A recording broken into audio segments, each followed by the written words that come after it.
بسم الله الرحمن الرحيم الحمد لله رب العالمين الصلاة والسلام على رسول الله صلى الله عليه وسلم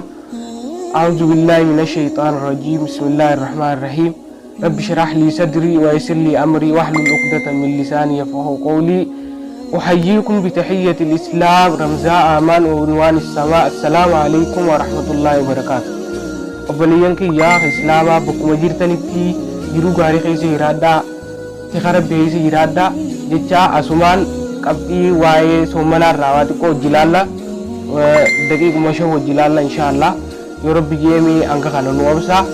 takkaffaa irratti qophii silaa ramadaana waan ramadaana keessa barbaachisaa wanni ramadaana keessa barbaachisaa takkaffaa irratti sodaa rabbii qabaachuudha sodaa rabbii wanni tokkoffaa irra taateef sodaa rabbii waa hundarra ishii mata dureedha kanaaf gaawaa silaa baatii taan keessa daleenu sodaa rabbiiti jennee baatii ramadaanaa keessa dalaguu dhiifnee jechuudha waan sila hamtuu baatii taan keessa daleenu irraa qulqulloonee gama rabbii ta'ee bu'uudha qabna kanaaf gaa qaceellotti sodaa rabbii qabaachuudha qabna sodaa rabbii maaliif jennaa wanni inni fi takkaffaa taate Abaa Sayyidin al-Khudrii odeeffamee rasuulli rabbi sallallahu alaihi wasallam akkana jeen uusiika yaa Abaa Sayyid al-Khudrii siifin dhaama jeen taqwaa rabbii qabaachuu uusiika bitaqwallaahi fa'innahu ra'su kulli shay'in jeen sodaa rabbiitiin siidhaama sodaa rabbii cufa jechuun waa hunda mata duree waa hundaatii jeen kanaaf gaabbaliyyan kiyya islaamaa warra sodaa rabbii qabaatu rabbi nu haa godhu akkana jecha sodaa rabbiitiin qabaadhaa yookiin immoo sodaa rabbiitiin qaceellotti harkachuu barbaadaa jettee rabbi sodaadhu maaliif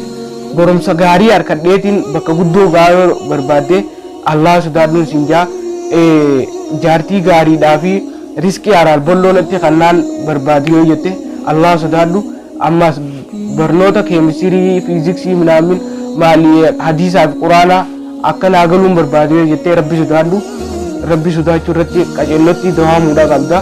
baatii ramadaanaa keessa akkaan jechuu waan silaa shihee wasaa fireendii fi maarrimaarra irraa jechuu qulqullooytee gama rabbii keetii deebitee maasiyaa keessa jirturraa dammeeytee jechuu gama rabbii deebi'uudha qabdu obboleessa keessa islaamaa lubbuu xiyyaaf teetiifis warra gama rabbii deebi'ee toobaa godhatu rabbi nu haa godhu ammas lammaffaa irratti immoo salaata jechuu salaatuun dirqama jechuu dirqama hunda keenya irratti maaliif jennaan gizee taanuu salaata dhiisuun cufa dilii hundarra salaata dhiisuutu guddoodha jechuu maaliif baatii ramadaanaa keessaafuu baatii ramadaanaa sunnaan fardiidha sii qoxxoyti fardiin immoo dachaadhaan rabbiin galata sii galcha waan ta'eef salaata qaceellotti salaata salaannoo kana ammaa sunnaadhaan bareechinee qixa sirriitti jechuu rabbii keenya akka nurraa qeebaluuf kadhachuudha qabna yookiin immoo salaata qaceelloo salaatuudha qabna jechuu salaata gizee salaannoo khushuu'aan jechuu ibaadaa gizeeniif salaannoo khushuu'aan sunnaadhaan isa bareechinee qaceelloo salaatuudha qabna sadaffaa irratti immoo quraanaa fi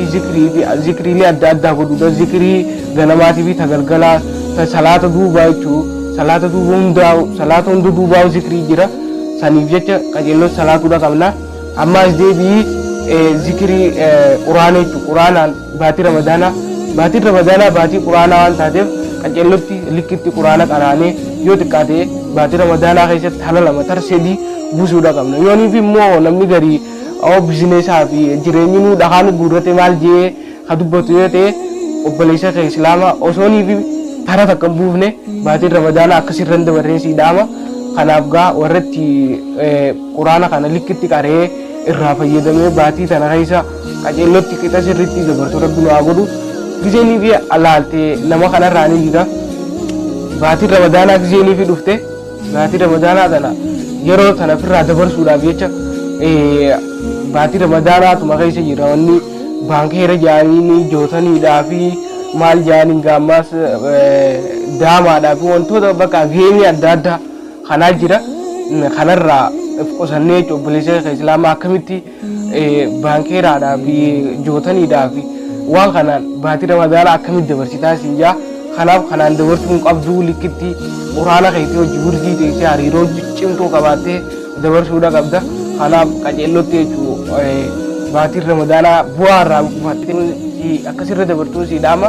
anas warra dubbate isinis warra dhageeffate warra irraa fayyadamu rabbi nu haa godhu bakkuma jirtanitti jiruu gaarii keessa jiraadhaa milkii duniyaa fi akhiraa harkadhaa rabbiin warra hidhaa jiruu siidhaan baasee gammachuudhaan akka waliin nu adeemsu. Kanaaf asumarra dhaabnaa. Wabillahi tawfiq. Assalaamu alaikum wa rahmatullahi wa barakatuh.